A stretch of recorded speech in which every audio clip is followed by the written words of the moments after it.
That evening Mr. Utterson came home to his bachelor house in somber spirits and sat down to dinner without relish. It was his custom of a Sunday, when this meal was over, to sit close by the fire, until the clock of the neighboring church rang out the hour of 12. On this night, however, as soon as the cloth was taken away, he took up a candle and went into his business room. There he opened his safe, took from the most private part of it a document endorsed on the envelope as Dr. Jekyll's will, and sat down with a clouded brow to study its contents. The will provided that, in case of the decease of Henry Jekyll, all his possessions were to pass into the hands of his friend and benefactor Edward Hyde. This document had long been the lawyer's eyesore. It offended him both as a lawyer and as a lover of the sane and customary sides of life. He could not sleep, and when the clock struck 12, he lay awake and tossing in his bed. The room was dark, and the curtains were drawn close about him.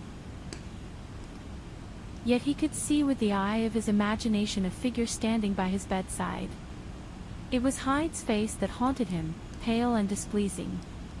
And it was the thought of Edward Hyde that made him resolve to seek him out and see him face to face. If he could but once set eyes on him, he thought the mystery would lighten, and perhaps altogether pass away. From that time forward, Mr. Utterson began to haunt the door in all hours of the night and day. By all lights and at all hours of solitude or concourse, Mr. Utterson would be found at his chosen post.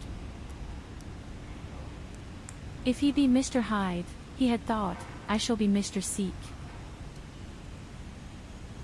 And at last, his patience was rewarded. From that time forward, Mr. Utterson began to haunt the door in all hours of the night and day. By all lights and at all hours of solitude or concourse, Mr. Utterson would be found at his chosen post. If he be Mr. Hyde, he had thought, I shall be Mr. Seek. Mr. Utterson stepped out and touched him on the shoulder as he passed. Mr. Hyde, I think.